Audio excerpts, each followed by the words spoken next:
media, welcome to this very short press briefing. Thank you for being here. This is your opportunity to meet with the panel members, the chairperson and some of the panel members, and find out what exactly this is all about. I won't say much. I will only introduce the chairperson, former President Mr. Kgalema Motlanthe.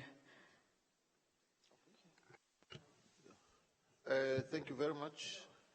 Good afternoon, ladies and gentlemen of the Fourth Estate. We are here as I'm the chair of the panel, and I'm accompanied by my colleagues who chair the working groups. Next to me here is Dr. Ninka Claessens. She chairs the working group 2, which focuses on the land question.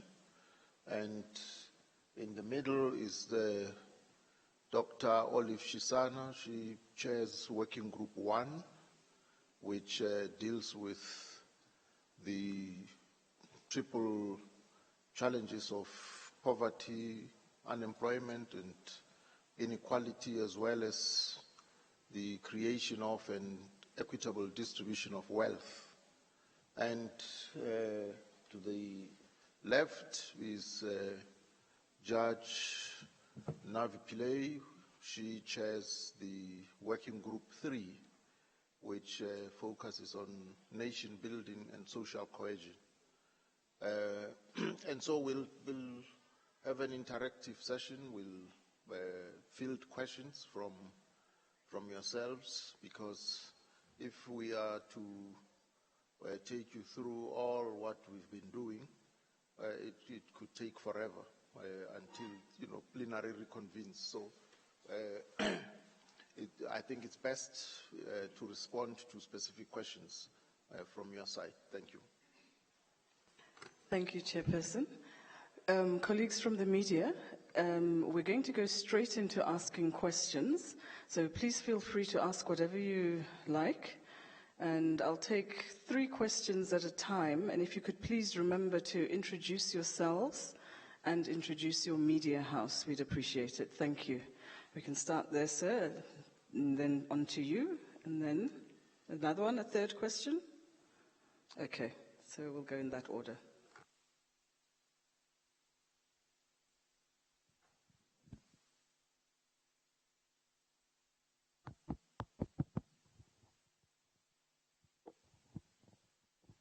Thank you. My name is Mike Maringa from SABC TV News. First of all, let me congratulate the former president on the Bible that he received this morning. Though it is attached to a message about the land restitution and the transformation thereof. Is this, was it some of the things that you have encountered or heard when you were doing consultation or hearings in the other 8 provinces that you have been to before? The second one will be about traditional courts. There's a lot of complaints about how traditional courts by the chiefs in rural communities are run. Is it something that you are going to take up and address as a matter of agency? And the final one, I think Dr. Shisana can deal with this. There's also a request that sex work should be legalized. Are you not worried that if it comes to that level, this will defeat all what has been done in the past to fight with HIV, AIDS, and other diseases? Thank you.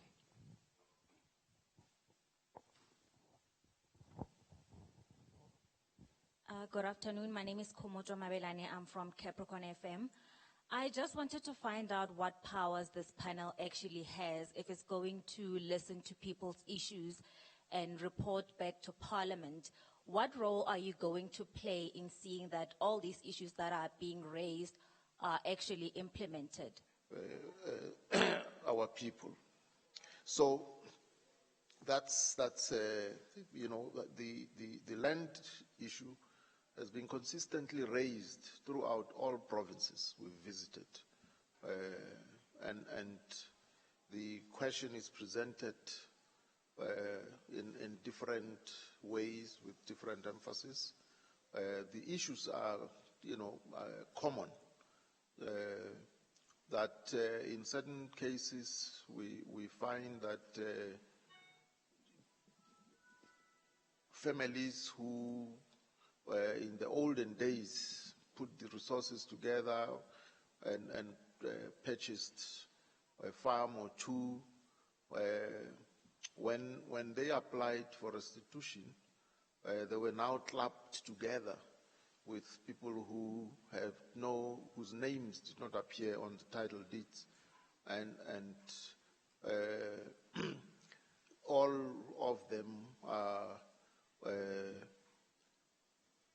almost compelled to become members of CPAs, and so some of the CPAs experience conflict from the outset precisely because it's an amalgam of people whose claim to land ownership is based on title deeds, and those whose claim to the same piece of property is based on occupation. So these are some of the questions that have been raised, I think, throughout the provinces. Let me leave the other questions to my colleagues to respond to. Okay. Thank you, Chairperson. And thanks for the question that you're asking with regard to sex work. We'll all agree that sex work is a very old profession, and it's all over the world. It's not just South Africa that has it. And many countries have been trying to deal with this matter, and there are various approaches that many countries have tried. And some have worked, some have not worked, but at the end of the day, each country has to decide what is workable for itself. So South Africa's decriminalization of sex work was really an attempt to deal with the problem of HIV. As you know, that the HIV prevalence among sex workers is about 60%. And interesting enough, it does differ very much by race. If you're a black sex worker, you're more likely to become infected with HIV. If you're a white sex worker, you're not more likely than a black sex worker to become infected with HIV. So that means that you need different types of interventions to be able to prevent HIV.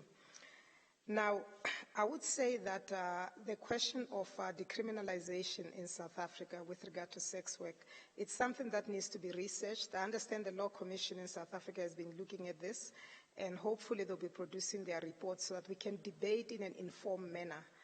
Because if you pass a piece of legislation and you want it to have a particular impact, at the end of the day, you need some research that's going to inform you as to whether this is an appropriate solution or not an appropriate solution. So at the moment, I cannot tell you that decriminalization in South Africa has been beneficial or not. But we have heard in the discussions today that it's actually not beneficial. But we don't have any evidence, we're going to have to look at very carefully from some of the work that the South African Law Commission has been doing. Thank you. Well, if I may also address the question on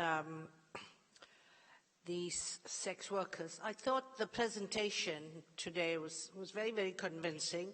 And this is a person speaking from experience on the ground, working with many women, children.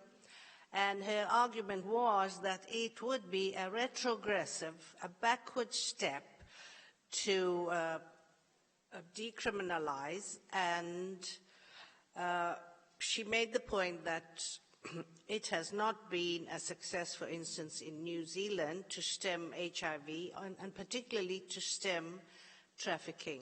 Now, let me say from my own experience as the former UN High Commissioner for Human Rights, we look at where the world is going, and the best example is the Norwegian law, which says you do not prosecute the women. And of course, we use the language prostitution because it's really false to call them sex workers. No woman by choice wants to be a prostitute, and no woman by choice would want her daughters to be prostitutes. So it's built into the exploitation of women, and this is what we heard today. So one of the best laws is the Norwegian law, and it's proved very successful, and I think that we should look into that. And that is where the women are not prosecuted, but those who support the system are. And these would be the men who visit the prostitutes and the pimps and so on. So that would be my response to that.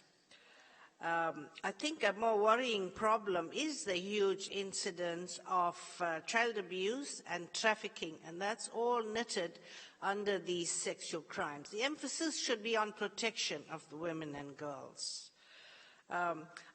If I may, I'd like to comment on the first question about here in Limpopo. We've heard so much already this morning on the traditional systems. Now, I'm in charge of the working group on social cohesion and nation building. So it's very disturbing that speaker after speaker said Limpopo is the poorest province. Now, we're supposed to be one nation. We have to address that and look into all the root causes of why that is so. Secondly, the Constitution protects everyone's rights, but we already heard from speaker after speaker that there are alternate forms of control and law here that contradict the Constitution. And therefore, these are obstacles to nation building. This has to be resolved, and obviously the panel will look into the kind of recommendations that need to be made. But obviously, we're seeking the best ways in which everyone could be protected under one law, and that is the Constitution. Thank you. Maybe just to add to the person from Capricorn, where you talked about what role can we have when there are failures of implementation. And one of the things really is to build into laws adequate processes that require proper consultation and consent. So we heard a lot today about the fact that mining communities are not properly consulted, communities affected by mining. And we know that there's a law called the Interim Protection of Informal Land Rights Act that's also not properly enforced. So one of the things we can do, because our mandate is to propose the repeal of law, the amendment of law, or the introduction of new law. And we can recommend that actually these consultation and consent provisions be built into laws like the Minerals and Petroleum Development Act and the Traditional Leadership and Governance and Framework Act, which a lot of people mention because they said that, you know, traditional councils in this province haven't had elections, aren't properly constituted. And, you know, in a sense, what we've got to start building into these laws is remedies, so that if you don't have the elections, as has never happened in Limpopo, those bodies don't have legal status and they can't purport to represent people. So I think it's not just a matter of amending laws, it's also looking at laws and why implementation has failed and what remedies could be built into the laws to try and enable people to enforce their rights.